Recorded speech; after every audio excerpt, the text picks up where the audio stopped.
A little while ago I put up a video of, it's only a short, of Maisie Dotes and Dozy Dotes and Little Amsy Divey.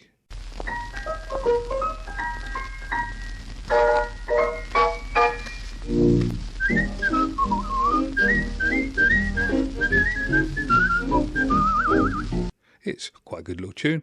It's on a 78, so I put it up because I wanted to sort of share the 78s. And well, it's a bit naff, really. The sound on it is a bit sort of off, but I didn't have time to do anything about it at the time. So I thought, having got back from Holes and whatever else, I'd give it a go and I'd put it up properly for you. So I thought I'd just follow the instructions on a couple of YouTube channels and clean the record. Well, this is the story of me cleaning the record. See what you reckon? So this is the offending item. It's a Decca record, as you can see. I don't know the exact date. In fact, I shall look it up right now.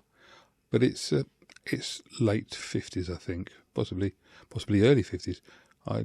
There wasn't a date on it, so I shall look it up on Discogs. Well, that's pretty frustrating. I just went on to Discogs, and yes, I can find a listing for it. But there's no year, so... and it's worth $3.99 apparently. So I don't know what's going on there. Strange. But anyway, let's carry on with what we're doing. So this record, as you can see, looks a bit yuck.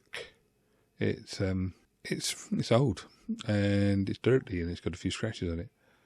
But I thought I'd give it a go because obviously it's quite a good tune, and the other ones I've got play quite well, and this one doesn't play so well. So I thought it needs cleaning.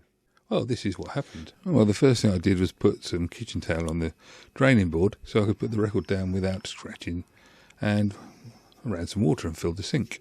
And then I got myself a paintbrush and I put some green proper fairy liquid. I don't know what the American version of that is, but it's one of the good quality ones, costs a lot of money. And I put it on and I brushed it in, and it's sort of worked it out with the brush. I didn't want to use a hard brush because I didn't want to damage the record. I didn't want to just tickle it with a bit of water because I wanted to get into the grooves. So I spent a bit of time on this. You may wonder about the labels. Well, the labels on these are sort of like, I don't know what they're made of, but they appear to be embossed. They're somewhat almost like they're painted on, but whatever it is, they're not cardboard, so you don't have to be too worried about getting them wet. It's not like modern records where they peel off as soon as you look at any liquid. So, having done that, I've then rinsed it off, trying not to get the labels too wet, but rinsed it off, and then thought I'd see where we go from there. Well, it was looking good, so what I did was put it back onto the kitchen towel, and I gave it another go. So got the brush on it and gave it another go.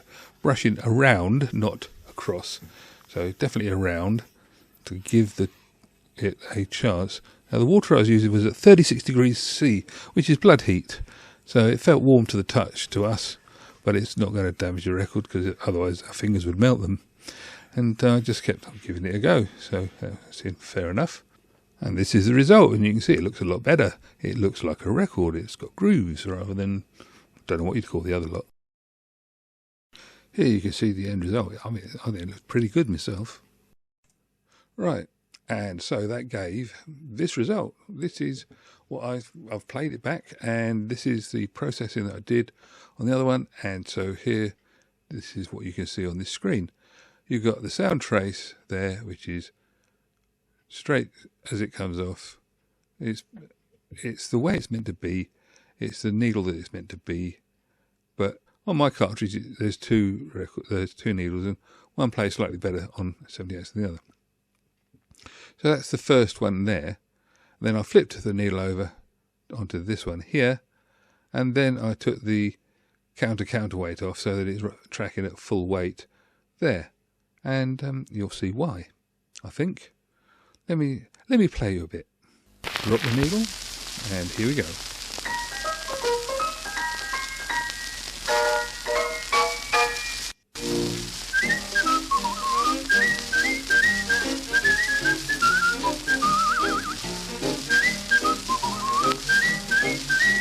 Now you tell me if that sounds better than the one I played at the beginning. I'm not sure it does, I'm not sure it doesn't. But what I was really trying to get to is later on in the record, it does this? A little laddie divey, a kiddly divey too, what a cheer. The words sound queer and it's funny to your ear. This is obviously near the middle of the record, and it sounds pretty nice. So then I went on to the other stylus, and you can hear this.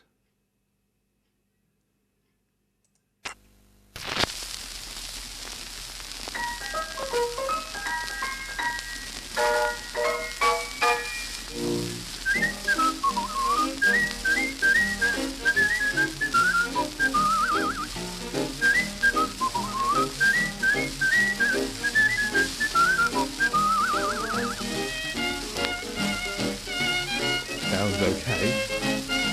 Doesn't sound any particular better, I don't know. You tell me. I told you my ears are shot. I can't tell these things nowadays. I can tell the obvious stuff. But when we get to here, he's still disappearing into the back of the box.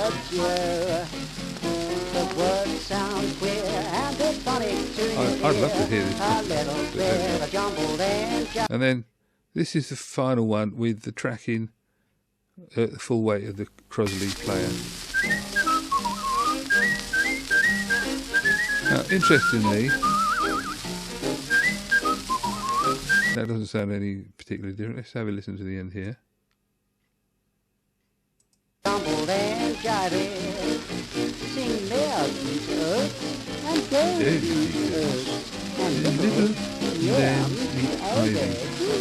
Anyway, as you can tell, it's not making a lot of difference. So I don't know why. I thought it would have been a lot better than it is. Maybe you can hear it and I can't. What I will point out to you though is that the three traces are not identical. So there is actually a difference between that one, and that one. I don't know why we can't hear it. But we can't. Maybe that's down to the fact it's a cheap Crosley player I'm playing it on. But anyway, that was my experience of cleaning a 78 RPM record. It looks better.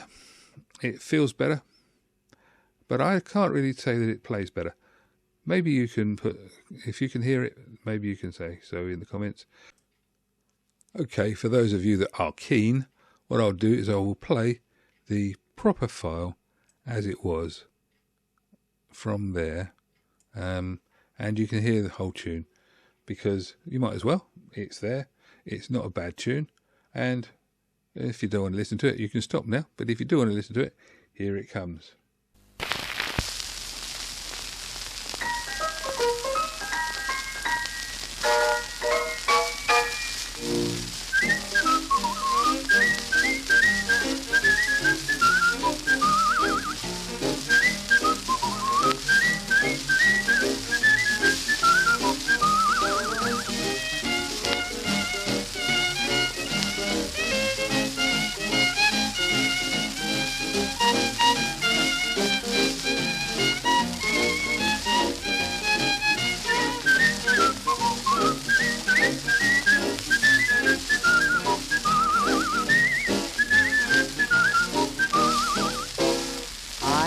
Ditty, nutty as a fruitcake, goofy as a goon, and silly like a loon.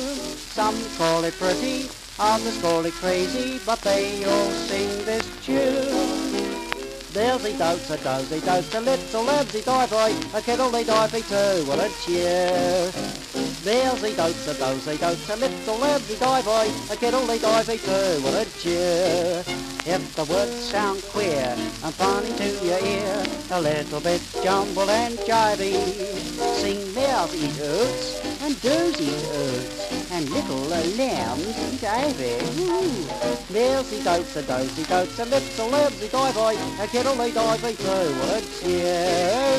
A kiddly divey too, what a cheer.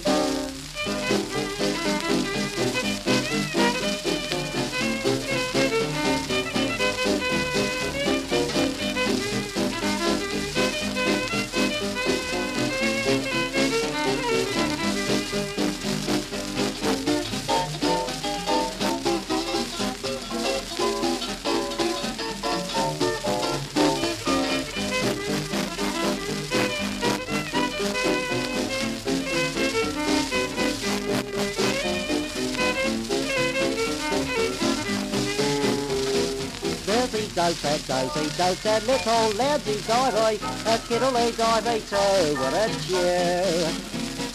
There's a do-sad little ladsy divey, a kiddly divey too, what a chew. The words sound queer and it's funny to your ear, a little bit of jumbled and jivey. Sing there, eat oats, and don't eat oats, and little lambs eat eggs. There's a do-sad little ladsy divey, a kiddly divey too, what a chew. Shortly ate it, a kiddly divey too, what a chew. Well, they don't write them like that anymore. That obviously wasn't the Burl Ives version. That was the UK release of that tune. I think it's good fun, but there we go. Maybe I'm just strange. Hope you enjoyed that. If you got something from it, then please like and subscribe. If you didn't, then come back another time and see if we can tickle your fancy. That's it for now, and I'll catch you another time. Cheers. Bye bye.